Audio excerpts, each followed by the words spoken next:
Салам сүйүктүү достор, кандайсыздар? Манай ден соолук баары жакшыбы? Мен болсо сиздер менен чогуу бүгүн ошол 10 мүнөттүк подкасттын ичинде бир аз ишеним жөнүндө сөз кылайын деп турам.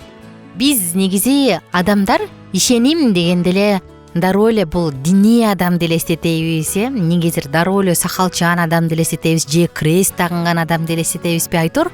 Биз же мусулмандарды, же машаякчыларды, христиандарды элестетебиз, же буддисттерди. А бирок чындыгында адам баарыбыз тең жашоодо бир нерсеге ишенип жашайбыз. Биз каалайбызбы, каалабайбызбы?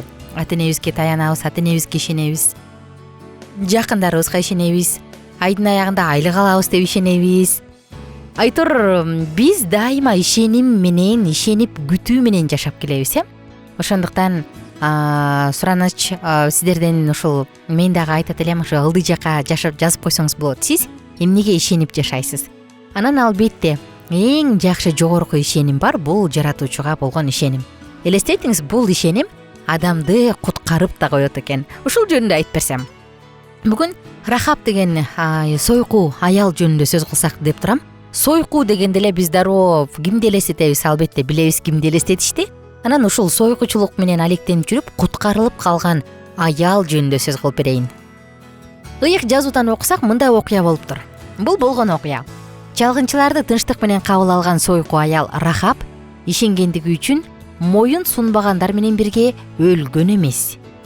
Нундун уулу Жашия шитимден 2 чалгынчыны жашыруун жиберип жатып аларга барып, жерди жана Жерихону көрүп келгиле деди. Шаарды чалган жигиттер аялдын үйүнө барып, Рахабтын өзүн да, атасын да, энесин да, бир туугандарын да алып чыгып дейт. Андан ары окуя уланат. Эгер кызык болсо, сиз Торат китебинен Нундун уулу Жашия 6-баптан окуп койсоңуз болот муну. Библия бул абдан таң калыштуу китеп, ыйык жазуу, чындыкты айткан китеп. Анда ар бир нерсе өз аты менен аталган. Байыркы келишимде Рахаб өз денесин акчага саткан сойку аял болгондугун айтып атат. Аял жолоочулар түнөп кетип турган жайдын ээси болгон деп, бул кайгылуу фактыны кээде жаап жашырууга аракет кылышкан учурлар да болгон. Балким ошондой да болгон чыгар, ким билет. Бирок факты. Аягы суюк аял болчу ал. Ал учурда жолоочулар түнөй турган жайлардын ээси бир эле учурда 2 жумуш аткарган аялдар болчу да. Бул нерсе аялдардын көрсөткөн кызматына акы төлөп берүүгө даяр жолоочуларды кызыктырып турчу. Көрсөтүлгөн кызматтардын майда баратына чейин белгиленген тизмесинде түшкү тамак үчүн төлөнө турган акы менен аял үчүн төлөнгөн акы жөнүндө сөз кылынган. Бирок төшөк үчүн өзүнчө сумма бекитилген эмес. Бул кыязы аял үчүн төлөнгөн акынын ичине камтылса керек да. Жерихо кичинекей шаар. Ошол себептен Рахабтын жашаган жери шаарда коноктор түнөп кете турган жалгыз жер эле болсо керек. Нундун уулу Жашия жиберген чалгынчылар дагы ошол анын үйүнө келип атышат. Рахаб бул башка жерликтердин Кудайдан корккон, ойноштук кылуудан алыс ысрайылдыктар экенин болжолдоду экен, кызык кандай болду экен. Биз муну билбейбиз. Бирок окуялардын жүрүшү чукул бурулушка ээ болду. Падышага Жүйүт жеринен келген чалгынчылар шаарда жүрүшөт деген кабар жетти. Падыша аларды тезинен кармоону талап кылды. Бул арада Рахаб эмне кылып атат? Ал конокторунун Иерусалимге келгендеги максатын түшүнгөн болсо керек. Ошол себептен аларды үйдүн үстүнө кургатуу үчүн жайылган зыгыр боолорунун арасына жашынтып койду. Дубал менен курчалган шаарда үйлөр өтө жыш салынган. Шаардын жашоочулары ар бир метрди, ала кандай жерлерди колдоно билүүгө үйрөнүшкөн. Чатырчасы жок үй адамдарды жашынтууга ыңгайсыз. Анткени өтүп бара жаткандардын баары үйдүн үстүндө эмне болуп атса анын баарын дароо эле көрүп коет. Рахабтын үйү дагы башкалардан айырмаланчу. Анын үйү шаарды курчап турган 2 катар дубалдын ичинде жайгашып, коңшулаш жайгашкан үйлөрдөн бийик жерде орун алган. Анын үстүнө дубалдар дагы тосуп турчу. Үйүнүн үстүндө эмне болуп жатканын баарын билүүгө ынтызар адамдар көрө алышпайт. Чалгынчылар азырынча коопсуз абалда, бирок бул узакка созулбасы белгилүү.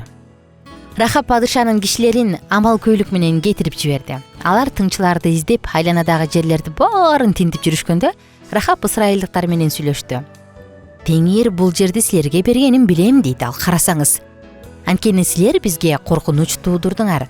Бул жерде жашагандар силерден коркуп жатышат, анткени 40 жыл мурун ысрайылдыктар Мисирден чыкканда эмне болгонун укканбыз. Теңир силердин көз алдыңарда Кызыл деңиздин ортосун кургатканын, ошондуктан эл аркы өзгө кургак жер менен өткөнүн укканбыз. Жакында мындан алыс эмес жерде Иордандын аркы өзүндө кандай окуя болгонун да билебиз.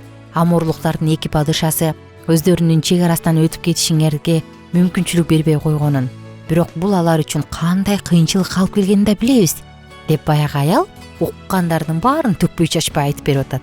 Карачы, мындай кандай десем, маалымат алып жүргөн аял. Теңир өз эли үчүн эмнелерди кылганын Рахап жакшы билет. Бул жөнүндө укканыбызда ал мындай дейт да: жүрөгүбүз түшүп, силерге каршы турууга эч кимибиз багынбай калдык, анткени силердин Кудай Теңириңер жогорудагы асмандын да, төмөндөгү жердин да Кудай экен деп атат. Ал өзүнүн турмуштук тажрыйбасына ылайык иш кылган акылдуу аял. Ишти жакшылап ойлонгон ал өз планын тайманбастай туруп эле сунуштады. Ал мындай деп атат: менин көрсөткөн кызматым үчүн силер мага кызмат көрсөтүшүңөр керек. Эгерде мен силердин өмүрүңөрдү сактап калсам, буга жооп катары силер менин өмүрүмдү, анан мен эле эмес, үй бүлөмдүн өмүрүн сактап калууга макулсуңарбы? Деп атат. Кызык карагылачы. Албетте Рахап өз коопсуздугу үчүн кам көрүп атат, бирок ошол эле учурда Ысрайылдын Кудайына ишенип атат. Кудай өз эли үчүн күрөшүп, ага бул жерди бере турганына ишенип атат. Кудай бул элдин ысрайылдыктарды шаар дубалдарынын ичине киргизбей коюусуна эч мүмкүнчүлүк бербесине дагы ишенет. Ошентип ал ишенимине жараша иш кылып атат. Атамды, энемди, ага-инилеримди, эже-сиңдилеримди жана алар менен жашагандардын баарын тирүү калтырып, жаныңарды сактап калабыз деген белги бергиле, деп суранып атат Рахап. Анан эмне кылат? Үйүнүн терезесине байланган кызыл аркан шарттуу белги болушу керек болду. Кызык достор. Ыйык жазуунун айрым талкуулоочулары ушул терезеге байланган кызыл аркан Рахаптын абийирсиз кесибин билдирип турушу керек болгон деп божомолдоп келишет да. Бул мындайча айтканда анын кызыл фонары деп. Ошол себептен мындай белги шектенүүнү пайда кылбашы керек болчу. Бул белгини көргөндө эч ким аны чыккынчы деп дагы шек санамак эмес, бирок ушундай болушу толук мүмкүн деп айтууга да болбойт. Кандай болгон күндө дагы бул түзүлгөн келишим дегенди билдирет. Ким билет, бул анын өзүнүн эмне иш менен алектенген, кандай кир иш менен алектенерин айтабы же эмне болбосун, бирок кызыл аркан бул белги болот дейди. Рахап создук турган жок. Жүйүт жеринен келген чалгынчылар кетери менен эле ал үйүнүн терезесине кызыл арканды байлап койду. Башка үйлөрдүн ичинен өзүнүн үйү дароо көзгө урунарын көзү жеткидей болушу керек болчу. Адамдардын, ал турга ишенбеген адамдардын баардык нерсеге олуттуу мамиле кылышы Кудайга жагымдуу да. Кийинчерээк Ыйса өз шакирттери жөнүндө айтып жатып, бул тууралуу дагы мындай деп айтып кеткен: бул дүйнөнүн адамдары өз өңдүлөр менен мамилелешкенде жарыктын уулдарына караганда акылдуураак деп айткан. Бир жумадан кийин Кудай Кызыл деңизде көрсөткөн кереметин дагы бир жолу көрсөттү. Суу кайрадан эки бөлүндү. Бул учурда суусу жээгинен ашып, ташкындап турчу Иордандан ысрайылдыктар кургак жер менен өттү.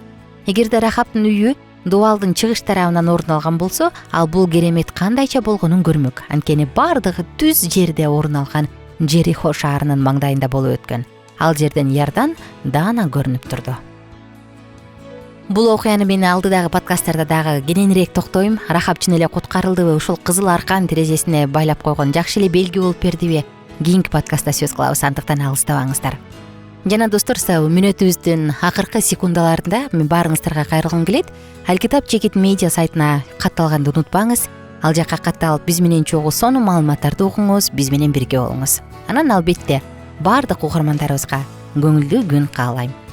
+1 301 760 60 70 WhatsApp номуруна жеке пикириңизди жазыңыз, ылдый жакка комментарий калтырыңыз жана ушул YouTube каналга катталганды эстен чыгарбаңыз. Баарыңыздарга көңүлдүү күн.